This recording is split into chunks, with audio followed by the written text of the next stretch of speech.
እኔ በግሌ ለአርሰናልና ሚኬል አርቴታ ላይ ላነሳው የምችለው ከዋንጫ ላስቀራቸው የሚችለው ብቸኛ ነገር ሚኬል አርቴታ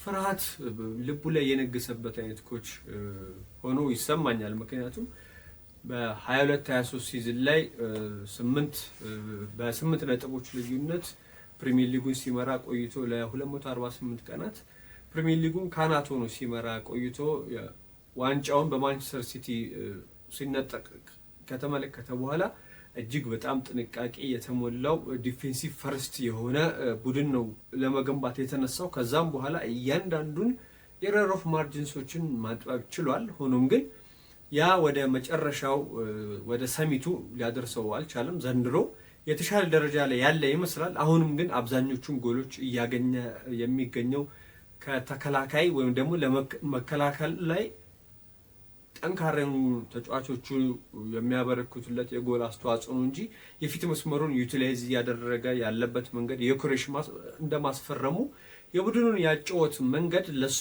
በተመቸ ደረጃ ሙሉ በሙሉ ቀጥተኛ ማድረግ ባይሆንም ግን የኩሬሽን አውትፑት ከፍ ማድረግ የሚችል አጨዋወት ስታይል እስካሁን እየተከተለ አይደለም። ከግራና ቀኝ መስመር የሚነሱ ተጫዋቾቹ እና ትሮሳርድን መመልከት እንችላለን።